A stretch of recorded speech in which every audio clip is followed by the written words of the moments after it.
Assalamualaikum warahmatullahi wabarakatuh. Halo teman-teman semua, salam kenal dengan saya Faisal Rahman.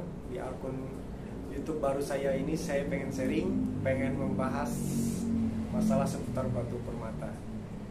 Nah teman-teman, tentu masih ingat beberapa waktu yang lalu di Indonesia pernah terjadi booming batu yang dimana atmosfernya waktu itu sangat luar biasa. Hampir di seluruh kota Indonesia, di mana-mana banyak yang jual batu, banyak yang mengadakan kontes, banyak yang jadi tukang gosok dadakan, banyak yang mencari batu sampai ke pelosok-pelosok daerah di Indonesia. Luar biasa waktu itu atmosfernya. Nah, teman-teman semua, tidak semua batu atau mineral itu bisa dikategorikan sebagai permata. Jadi dia harus memiliki 3 syarat menurut para ahli. Yang pertama adalah beauty atau indah. Jadi batu permata itu dia harus indah. Ketika kita pakai, kita jadikan perhiasan, dia harus menarik ketika dipakai. Dan ya dia mampu mengeluarkan kemilau atau luster atau brilliance yang luar biasa ketika terkena sebuah cahaya masuk ke dalam batu tersebut. Yang kedua, durability atau daya tahan batu tersebut.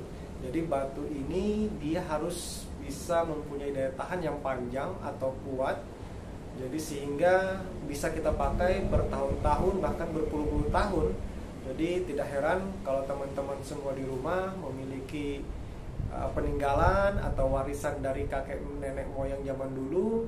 Jadi batu sampai sekarang masih terawat dan masih bagus dan masih layak kita pakai, karena emang sifat batu permata itu dia harus memiliki ketahanan yang panjang atau durability. Nah, syarat yang ketiga, dia harus langka atau rarity. Jadi batu itu atau sebuah mineral dia harus langka baru bisa dikategorikan sebagai batu permata atau batu mulia. Sebagai contoh, berlian itu tidak semua daerah di dunia ini itu menghasilkan berlian. Alhamdulillah, di Indonesia ada 2 kota penghasil berlian, yang mana ini dari zaman tahun 1600-an sampai sekarang berlian ini sudah dikenal dari zaman penjajahan Jepang dan bahkan zaman penjajahan Belanda. Jadi 2 kota di Indonesia ini, yang pertama itu adalah Martapura di Kalimantan Selatan, yang ketiga ada di Kalimantan Barat, yaitu tepatnya di wilayah Landak.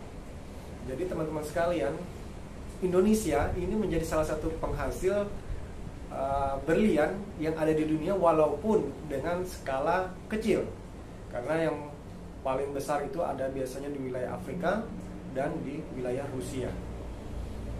Terus batu inilah yang menarik menurut saya. Kenapa? Pembentukan batu ini berproses yang sangat panjang. Kenapa sih saya bilang saya suka batu? Ya karena di situ ada ada satu keajaiban Tuhan, bahwasanya Tuhan menunjukkan kekuasaan yang ada di bumi ini melalui sebuah batu. Sebagai contoh teman-teman sekalian, kalau kita lihat bagaimana sebuah berlian tadi yang saya gambarkan, dia terbentuk dengan proses yang sangat panjang, dengan lingkungan geologi yang sangat kompleks di dalam perut bumi, ratusan bahkan ribuan kilometer, yang super deep diamond itu sampai mencapai 4000 kilometer menurut para ahli. Di dalam berlian tersebut banyak sekali, ya ada beberapa berlian yang fenomenal menurut saya. Bayangkan di dalam perut bumi terbentuknya berlian tadi dengan tekanan suhu yang sangat panas, itu bisa membentuk sebuah topeng, bisa membentuk sebuah gambar rupa manusia, sebuah bintang ataupun yang lainnya. Jadi kenapa sih batu ini sangat menarik teman-teman? Bagi saya pribadi, ketika saya jadi juri kontes batu waktu itu, sangat luar biasa.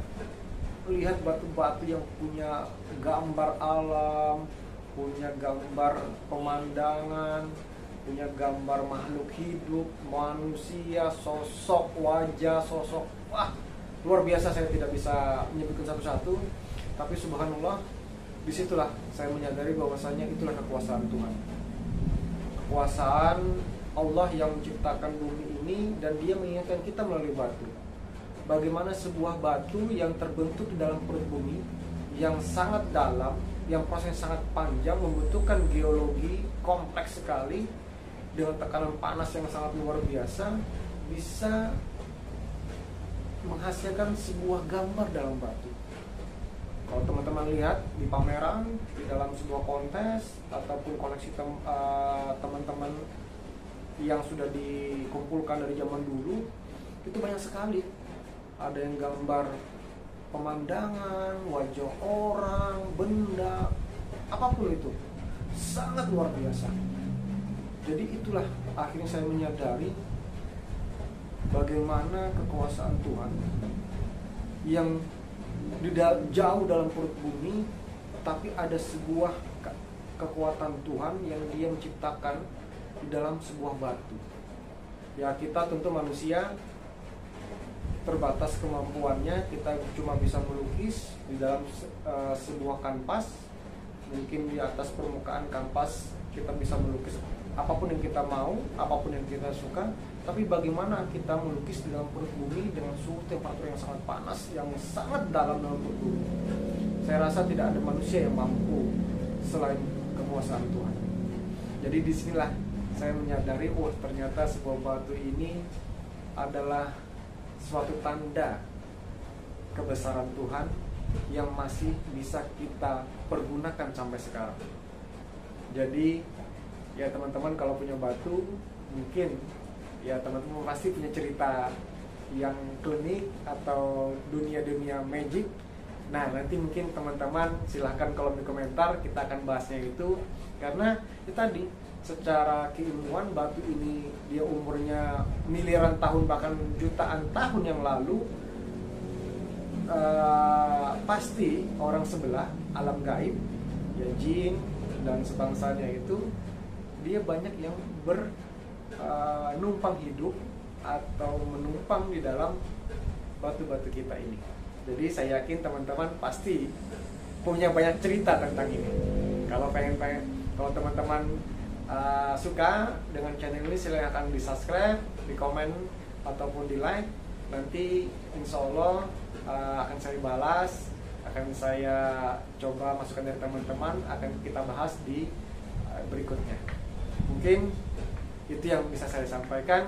Terima kasih teman-teman semua atas dukungannya. Semoga kita sehat selalu dan selalu diberikan kekuatan, rezeki yang berlimpah. Assalamualaikum warahmatullahi wabarakatuh.